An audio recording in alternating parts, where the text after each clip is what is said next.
you blessed beyond a channel ball. You're beautiful when they see. Out of control, you'll see. You came up to can't knock you down. You an ego and you're so now. I see you, yeah, you glowing, you're rolling, so lethal, yeah, explosive commotion. Walk in the room and you'll freeze, yeah. You stop your time when you leave. S-P-E-C-I-A-L, you special, you're so wonderful. You know you a queen, so never let them get you off your throne. Perfect just the way you are, you blessed beyond the channel wall. God took his time when he made you. One of a kind, you 100 proof. Top of the line, 911 coupe. Stop in the time, you're so magical. God took his time, one of a kind. Top of the line, stop in the time. God took his time, one of a kind. Top of the line, stop in the time. Hey, you are amazing, simply amazing. I just want to stop and say that you're beautiful. God took his time when he made you, simply amazing. Hello, hello. Welcome back to Facing Purpose Radio Show. I am your host, Lakia Barnett. It's so good to be back before you on this lovely Saturday evening. I'm so excited about my two guests today. Two awesome women who are rocking out in many ways, more than one, wearing many hats. So I hope and pray that your weekend has been going good as mine. I'm feeling so much better. You guys know I was under the weather for a long, long time, but I'm good. I'm back, and I'm striving really hard. So I pray that your holidays and your new year is going well. And I pray that something on here tonight will be piercing to you and help you in many, many areas. So let's get started on tonight. Miss Frenchia Gardner, she is a mother of four, graduate of Southern Methodist University in Dallas, Texas, Bachelor's of Arts. I mean, come on, Bachelor's. And she has overcome trauma, domestic violence, mental illness, bipolar depression, homelessness, you name it. We are going to chat with her about these things. So welcome to the show, Miss Frenchia Gardner. Welcome to Facing Purpose. Thank you so much, Lakia, for having me. I really appreciate it. Yes, ma'am. So I'm so glad to have you here. I thank you for taking out of your busy schedule. So all this stuff that you got going on, I was good. I can get you. You are right. So why don't you go ahead and listen, it's quite a few things that I want to touch on tonight. You have so much that I think resonates with so many people. So I know I gave you a hefty introduction, but let's kind of tap into a little bit about you overcoming trauma. Like that is like, listen, I'm a big advocate for overcoming and healing and getting healed, and especially when you have gone through some things. So can you tell us about how you kind of overcame trauma? Where did all of this come from? Because reading your bio, it says that you overcame trauma from being molested by your father and going through domestic violence relationships. That is a whole mouthful right there. So I'm going to let you have it right now. Yes, ma'am. So I have, overcome a lot of different obstacles throughout my life. As you stated, I was molested by my father. I've been through, different domestic violence situations and relationships, been homeless. Probably the toughest thing that I'm still going through is being separated from my children. And so I just am just grateful, Lakia, to be here. And these experiences have allowed me to grow in, dramatically. And over the years, I have, conquered and healed from these different tragic situations that I've faced in life. And mainly I had to, just kind of do some me time and really just sit down with myself and really figure out what's been going on. Wow. I am just really happy, number one, that you made it through these things. You know how we hear these stories and some people don't make it out. And you are one of the voices that have made it out. And I'm a true believer that whatever you are stamped to go through, it really has purpose for you somewhere. And I do believe that you go through things not only just for you, but to go and get the people out that is needed and that is called to you. So that's kind of what I hear when I'm talking to you. But you are an overcomer by far. The things that you've said that you have gone through, that is really, really inspiring. So tell me about how you started, with your book. Where did that come from? How was that birthed? So in 2019, I had a dream, and in the dream, I was talking to one of my peers, Tori Russell. He's an activist, and he was telling me in the dream that I had not done enough to make my children aware that I still love them and that I'm still thinking about them. And so I woke up from that dream, Lakia, and I wrote the book. I sat down and I wrote the book in one setting, and then I also published it on CreateSpace on Amazon. And because I knew that if I had sat down with that information for too long, I would not have published it. So I did that in June of 2019. And then I had my girlfriend, Del Chambers, to illustrate the book for me. And then I published the second edition of Mommy and Daddy, Do You Still Love Me Anymore? I published that this past summer in July as a paperback and as a Kindle book. Wow. So that's interesting. You know, I'm a firm believer. I dream a lot. I've been a dreamer since I was very, very young. And I'm a firm believer that is one of the ways that God will speak to you. And especially if that's how you're wired. So you remind me of the greats that I've read about that, one of the things on how they ended up launching into what they launched into, or how they invented what they invented, it came through a dream. So I think that hits home perfectly. So talk to me also. I read about one of your paintings.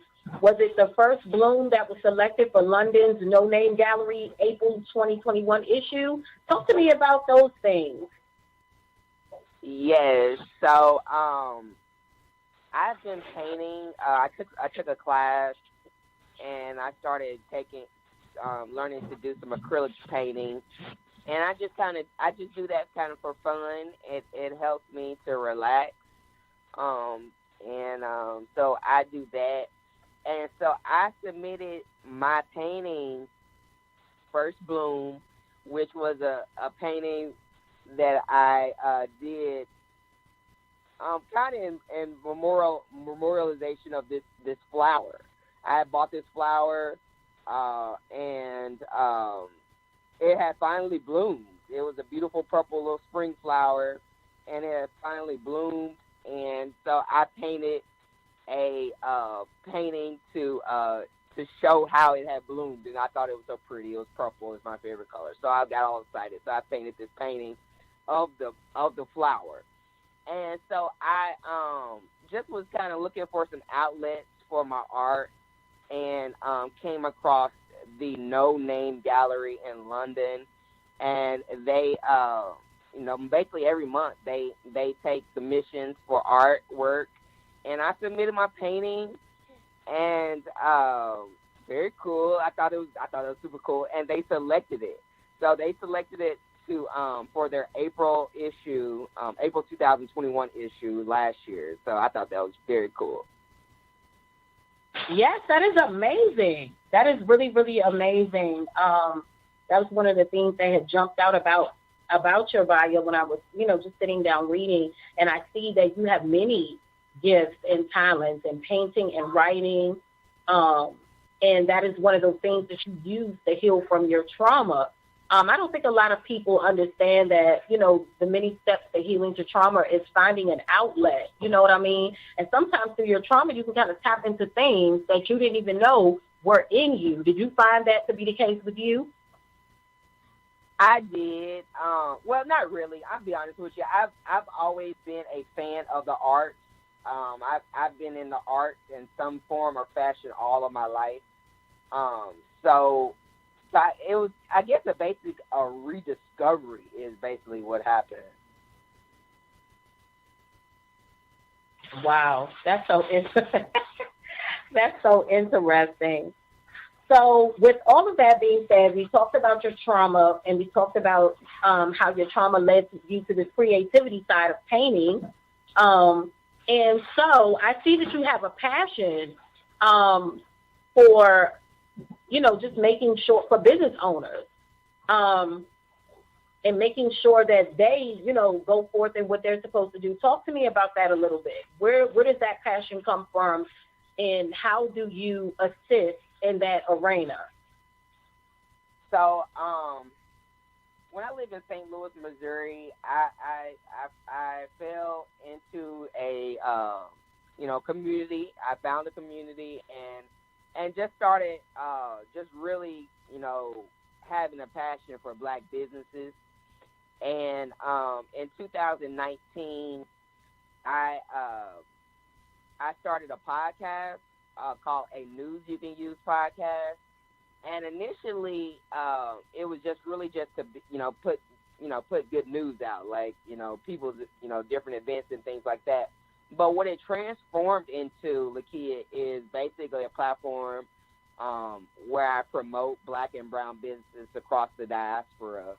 And so I've been interviewing Black and melanated business owners and sharing their stories, with the world. And I started the platform because I felt like, we do as Black and brown business owners across the diaspora, we are doing some amazing things. But the mainstream media is not talking about us. They're not showing, all the great programs that we're starting for communities. And so I wanted to start a platform to promote these businesses and all the great things that they were doing. So right now the podcast is going into its third season this year and this month. And last month I put out basically all the interviews that I had done all summer. I hadn't put out yet. You can listen to the podcast and News You Can Use podcast on basically wherever you listen to the podcast. It streams on Apple Podcasts, Google Podcasts, Spotify, iHeartRadio, Pandora, Amazon, just basically wherever you listen to your podcast. And that's basically what I did with that. I think that is super dope. You're giving an outlet, especially to spotlight these kinds of businesses and things like that. So I think that is super dope that you honestly took your podcast and you're going to make it work for that kind of community. So that kind of leads me to even you being a business owner. I see that you have done designs like merchandise for notebooks, curtains, T-shirts, phone cases, you name it. How in the world? Because everybody can do it now, but how did you start kind of launching into doing merchandise and stuff? So I started back in 2017 when I started my brand BNS LLC. I had went to a lecture, and it was Baba Kaba Kamini or Booker T. Washington, and he had suggested that he had made a bunch of suggestions. At that time, people were protesting, what was going on globally, and he had suggested that people started march to a black store, and everybody pledged to spend $25. So I thought that was a great idea, and I actually did it. I organized a march to a black bookstore in St. Louis called Progressive Emporium. That was like March 2017. So then that led me to designing my first T-shirt design for the event. And so from there, I just started just trying to figure out how to leverage, what I have. So I, did some research and I started putting my paintings on these different products like that you named. And so I have my original paintings on, T-shirts, hoodies, phone cases, duvets. You can get print, frame print, um, just all kinds of stuff. And so I just decided that I just wanted to figure out a way to continue to share my art, basically my paintings with the world. And so that putting the painting on merchandise was my outlet for that.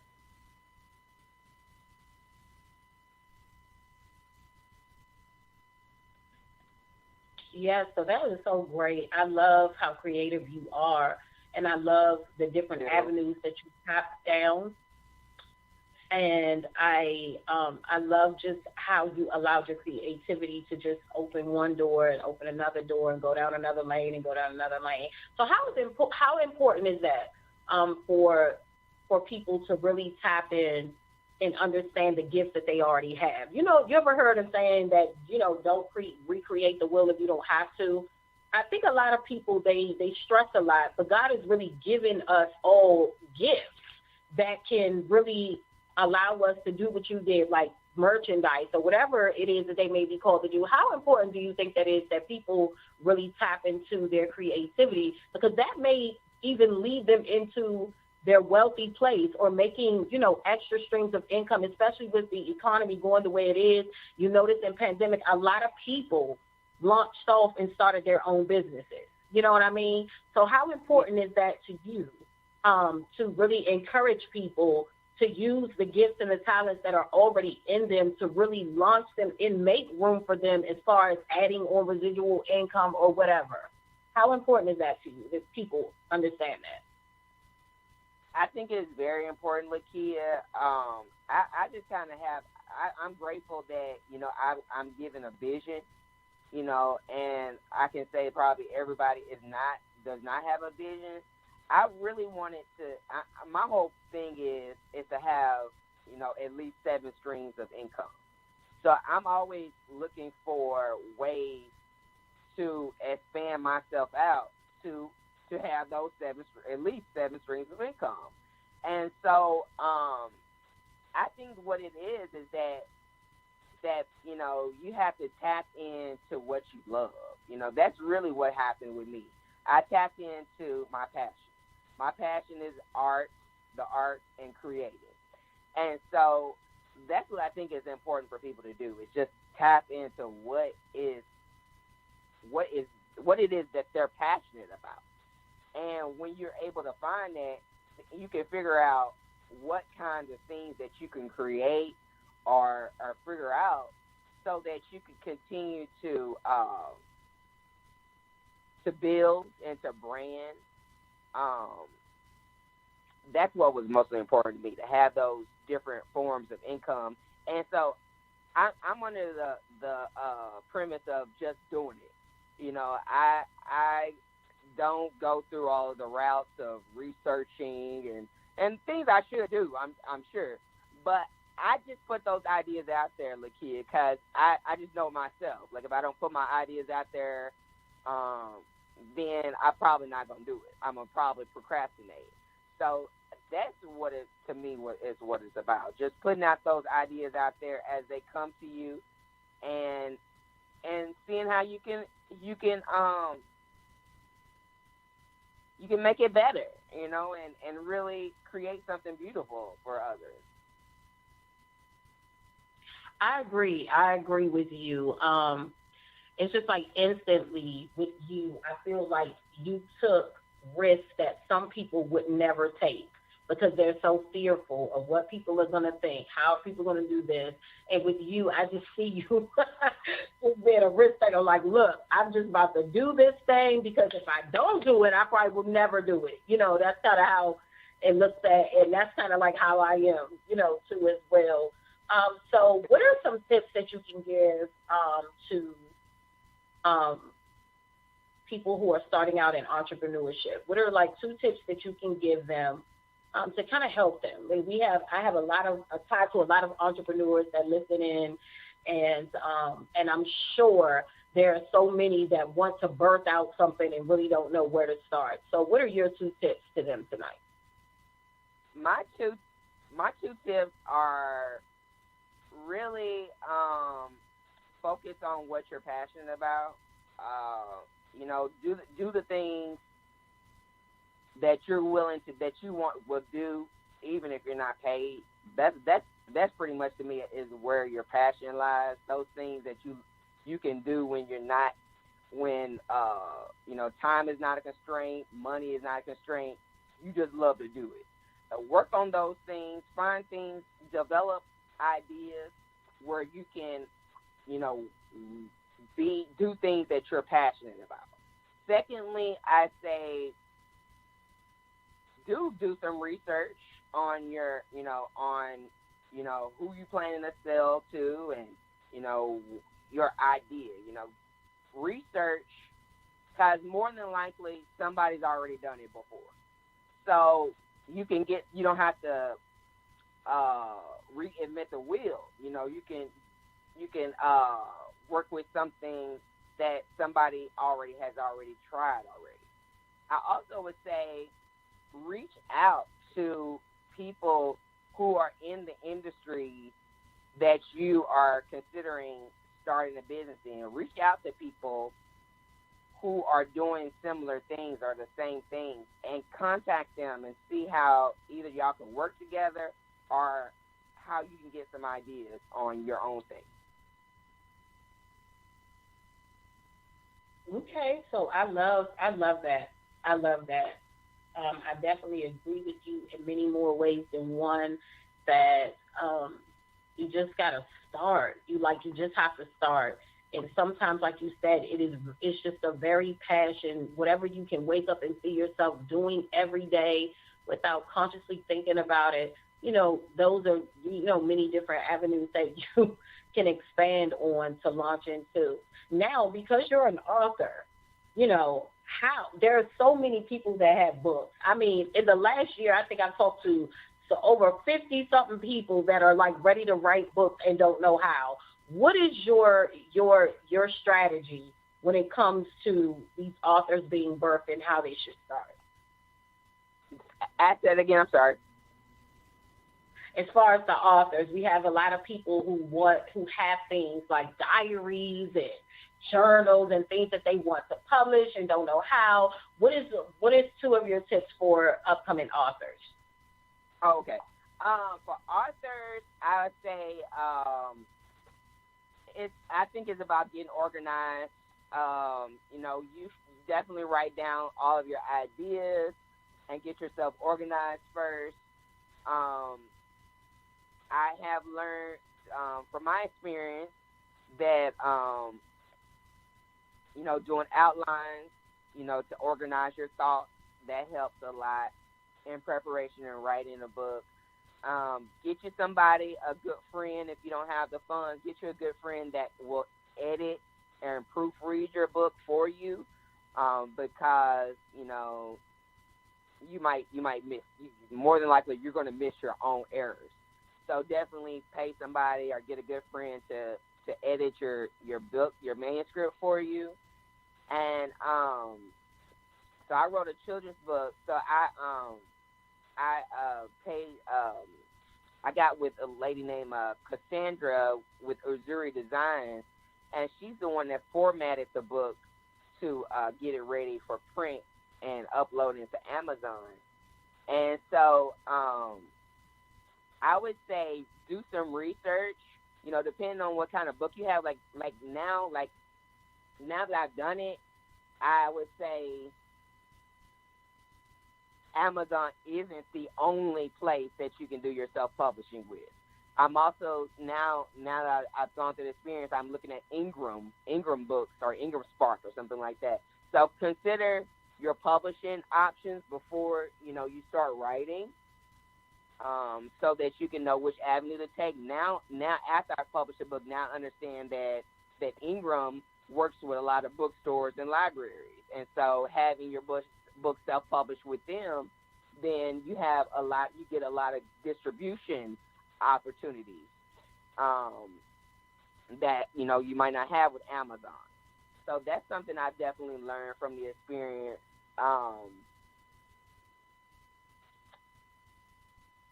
But mainly it's just doing it. I think a lot of times we put too much pressure on ourselves, and as long as you can get a good manuscript without any errors and grammar errors, you're pretty good. That you are you working with a good start. And so with that, you can publish your book. It's pretty easy. Great, and I agree with you on that. So why don't you go ahead and tell everybody how they can find you, connect with you, and also let me know what's going to be happening with you in the new year. What's the plan? What's next? What is next? Because you have quite the bio. You have done quite a lot.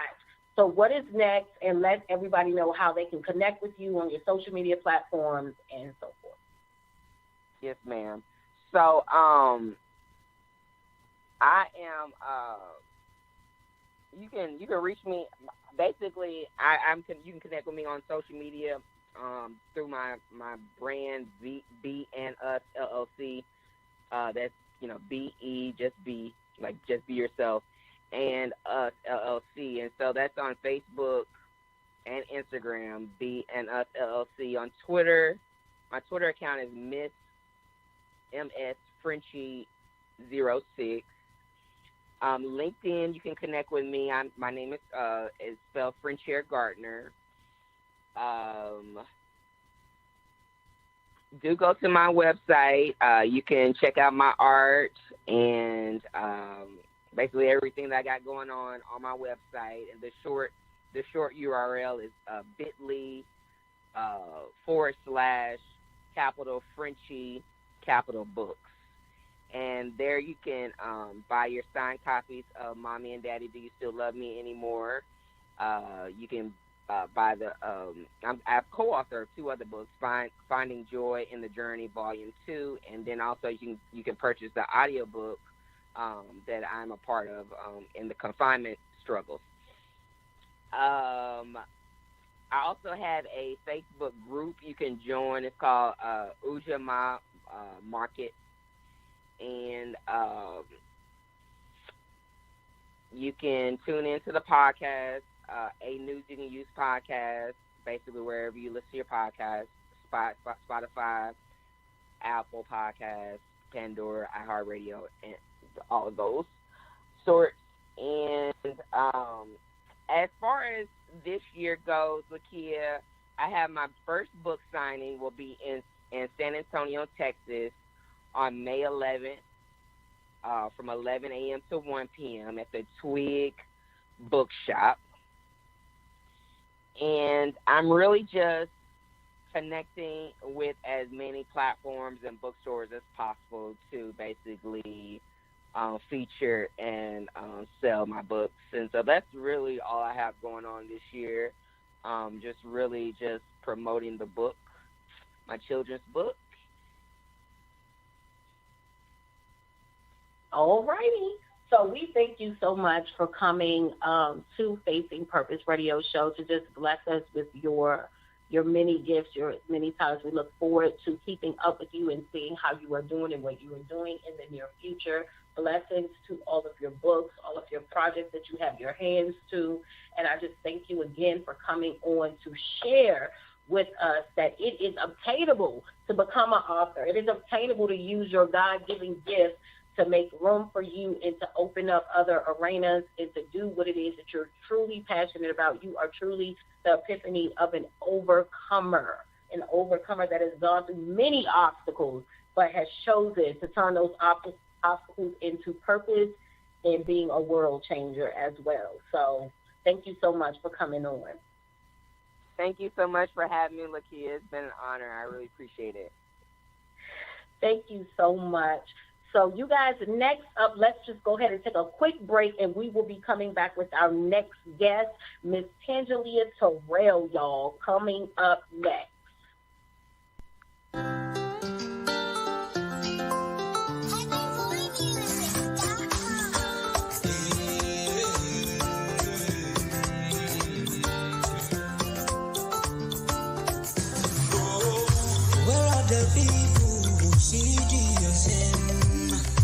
Without the vision, the eyes slowly die.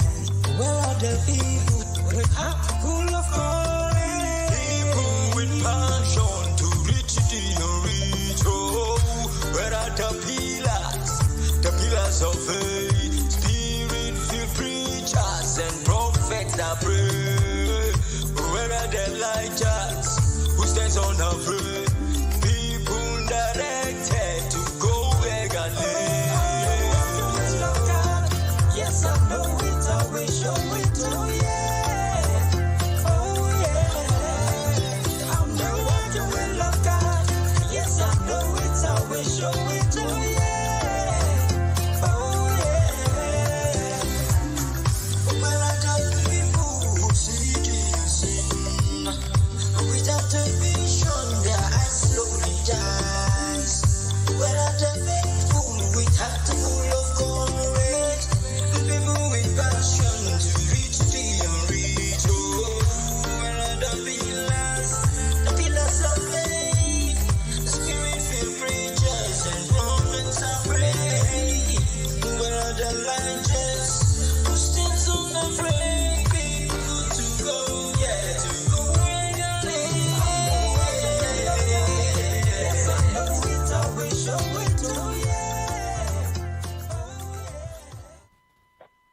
And we are back, and I am just ecstatic about the many guests that have came through here so far. But this next guest, she's a youth, adult, and mental health, also a first aid trainer, and I'm sure many other things, especially an author.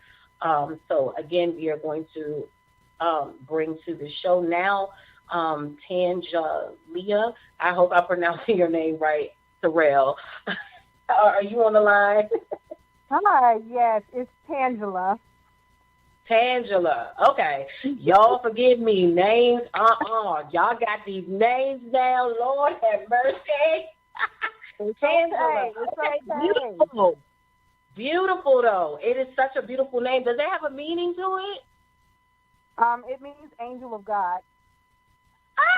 See, I knew it. I was like, this name got to have a meaning to it. I knew it.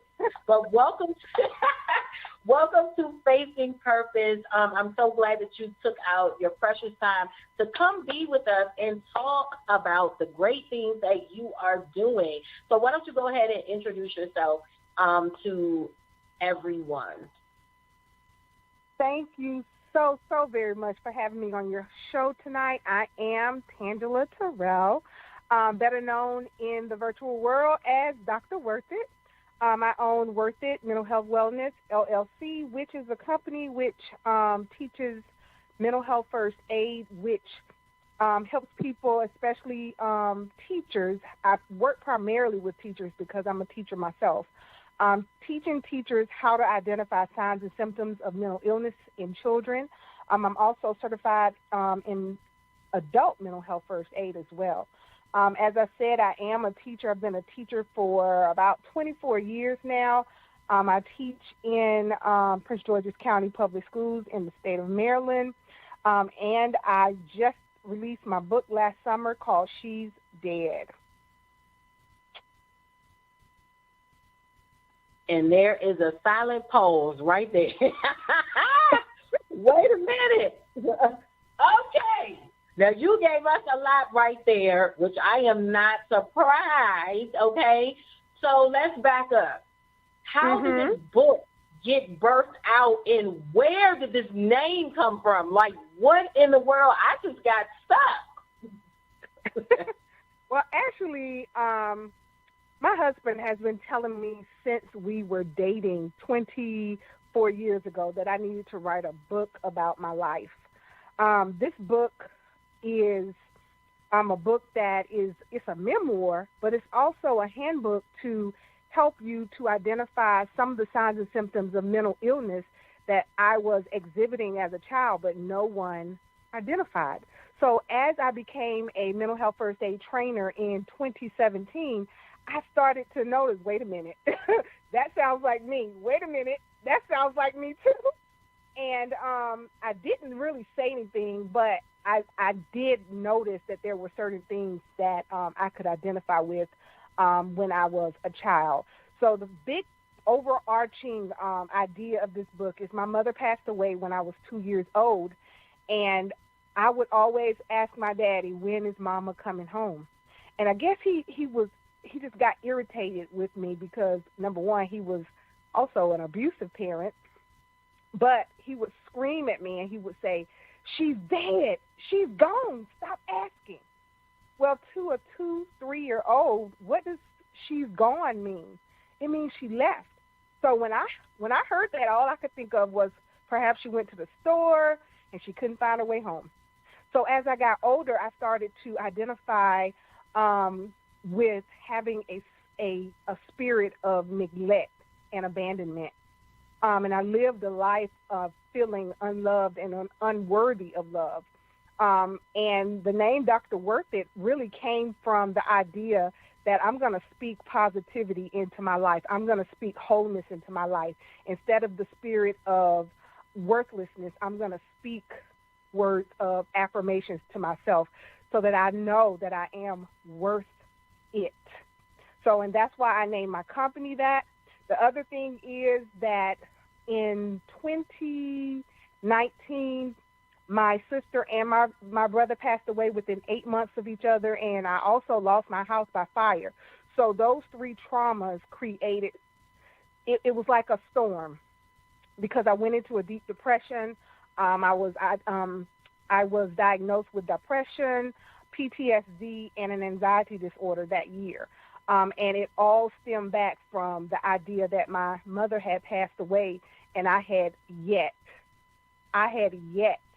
to say the words that she's dead, because within my life, and I'm telling you, I was 43 years old, and I still believed that my mother was out there somewhere. And going through therapy, my therapist, thank God for therapists, but she worked with me until she got me to the point it was the summer before last, yes. She got me to a point where I was able to say the words, she's dead, without breaking down into an anxious fit.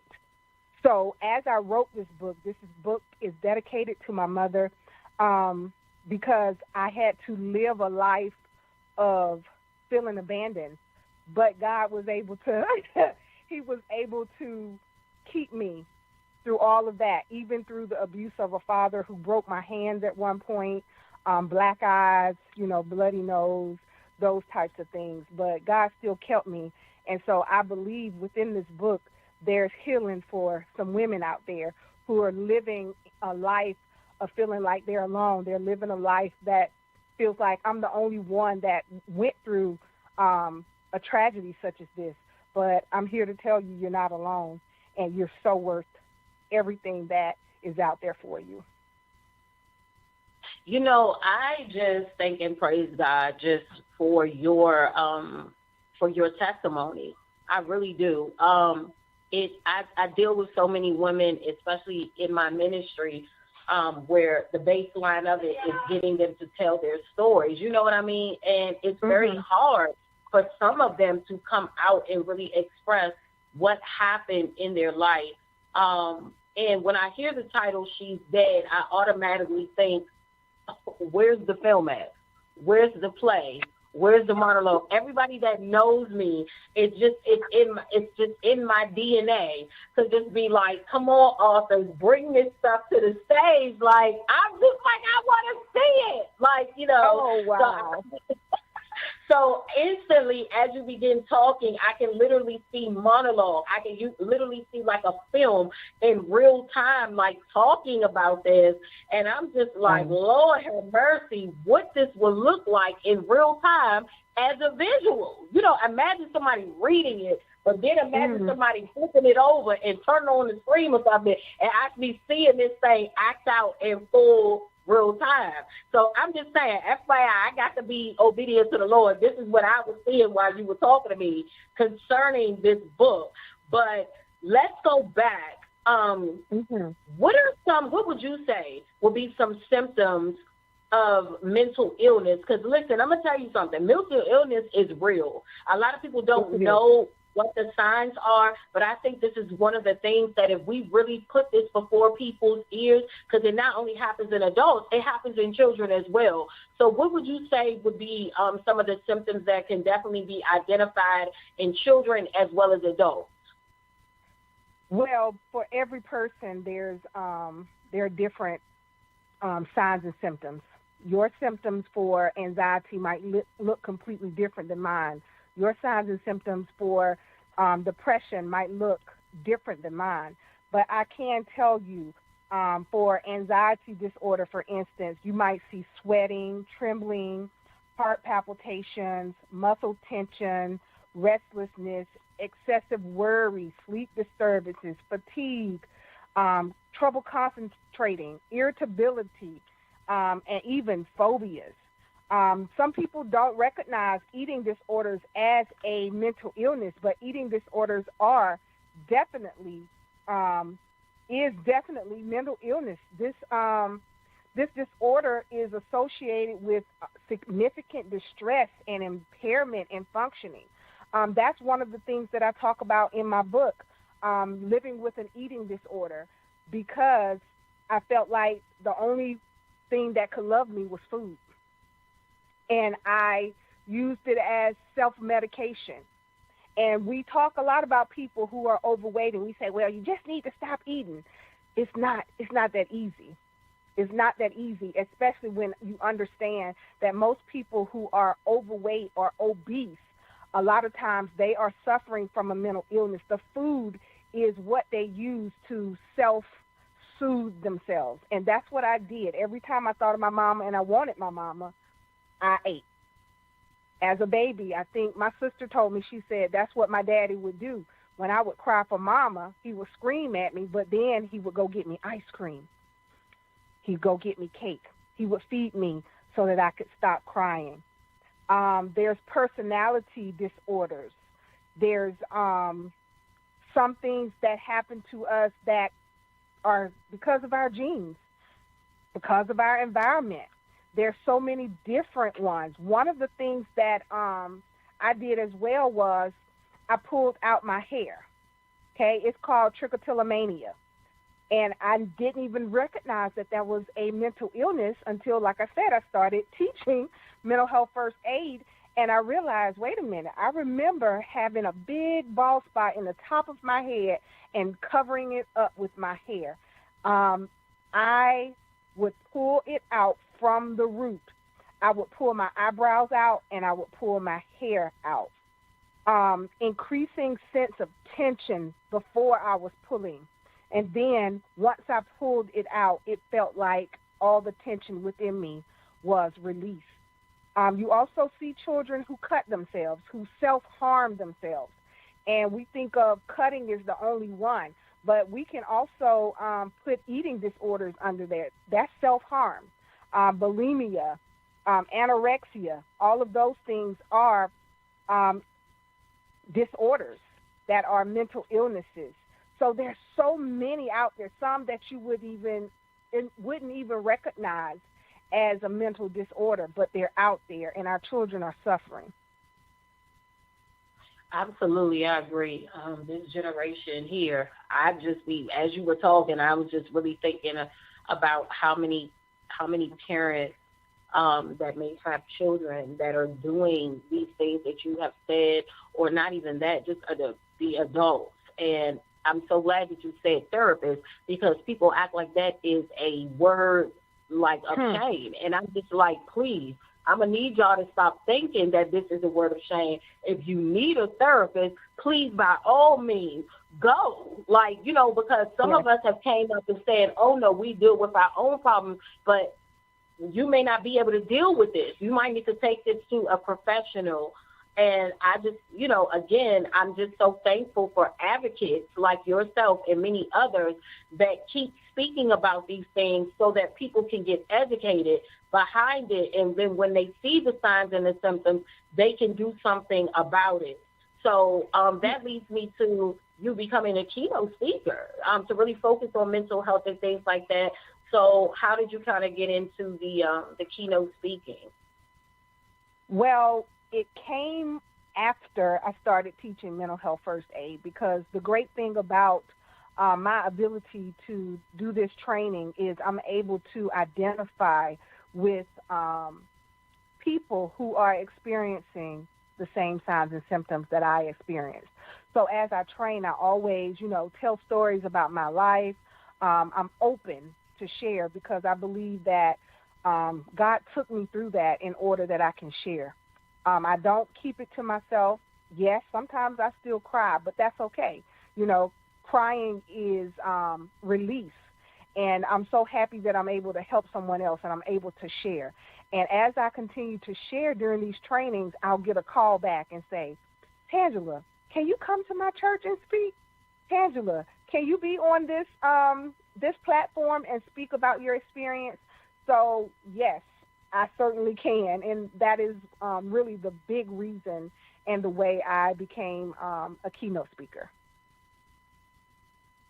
That is beautiful, you know, how God really turns our tears to our purpose, because we always ask the question, why do we go through this? And I always tell people, listen, that process of yours that you go through, if you can make it through the process, you're going to see why you had to endure what you had to endure.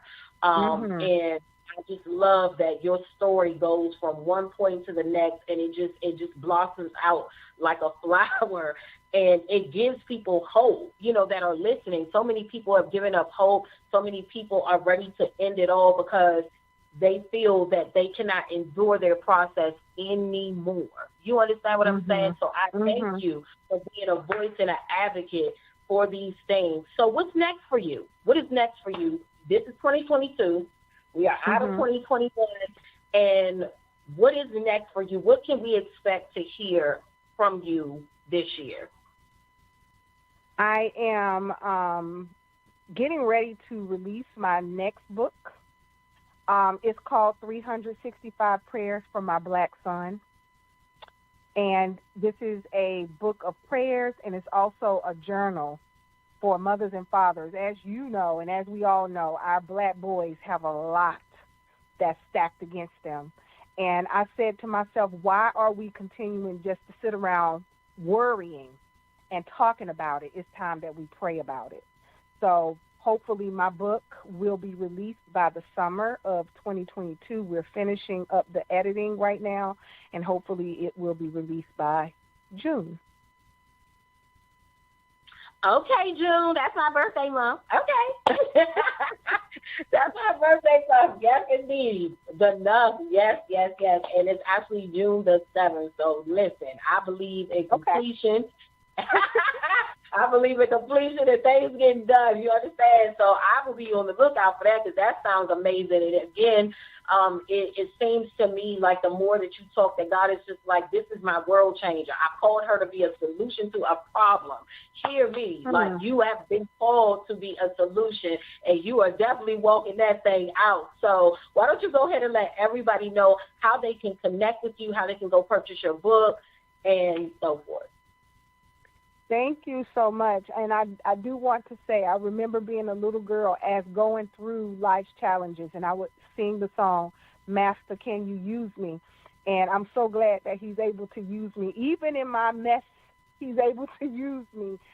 In my flaws, he's able to use me. So thank you so much for having this platform for people such as myself to be able to share. You can find me on Facebook at Dr. Worthit Mental Health Tidbits, and doctor is spelled D-O-C-T-A. Dr. Worthit mental health tidbits. On Twitter, you can find me at Dr. Worth It. IG, you can find me at Dr. Worth It 20. And my website is worthitmhfa.com. Feel free to send me an email at tangela.terrell@zohomail.com. Again, that's TANGELIA.TERRELL at Zoho, ZOHO, mail.com. You can order my book on Amazon. She's Dead. Lord have mercy. Well, thank you so much, Tangela. Dr. Worth It. I appreciate you coming here. You are well worth it. Your whole story is awesome and is off the chain. Y'all make sure that y'all go purchase her book, go follow her and see what she is doing. We have both of you women that came on tonight, even Miss Friend Chair. I am appreciative of what you guys do. You guys are definitely making your mark in the earth. So you guys keep doing what you're doing. And thank you so much for coming to bless Facing Purpose with your story and your triumph and what God is doing with you even the more. Okay? And I want to see this book. Listen, monologue, something. We got to get this to happen. Miss oh my gosh, you sound like my husband. You sound like my husband. He keeps telling me, send that to Tyler Perry. And here's the thing, and I'm gonna help you out real quick. I'm about to drop this gem on you. Listen, there are others out here, and I'm talking to everybody that's an author that's listening with your good ears. There is someone in the earth closer than you know that can handle your project, and it doesn't necessarily have to be Tyler Perry. Mm-hmm. Y'all better hear me when I'm saying this. He has birthed out many that do not have big followings, but has the anointing and the capability to do what is needed to be done in entertainment or media, whatever you want to call it, to birth out what needs to be done concerning you all and changing it in from book to film to monologue to whatever. So don't y'all get stuck with Mr. Tyler Perry now, because God has birthed out some other folks that's a little bit more closer, and their anointing is a little bit more authentic. No shade to them, because I love them, but I'm just telling the truth. Yes, ma'am. Thank you so much. Mic drop tonight. Mic drop. Oh, my gosh. Okay, y'all, so that is my time. I appreciate these wonderful heavy hitters in the game that I am excited about, and you should be too. Thank you both for coming to join Faith and Purpose. You guys make sure that you share this wide, far and wide, because somebody needs to hear what these women had to say on tonight. You guys make sure you tune in with me every Saturday at 7 p.m. Eastern Standard Time. And again, I am Lakia Barnett, your host. Okay, your friend, your sister in Christ, and I love all of you. Thank you so much for tuning in. SPCIAL, you special, you so wonderful. You know you a queen, so never let them get you off your throne. Perfect just the way you are, you blessed beyond a channel wall. You're beautiful when they see out of control, you'll see. It came up to can't knock you down. You an ego and you're so now. I see you, yeah, you're glowing, you're rolling, so lethal, yeah, explosive commotion. Walking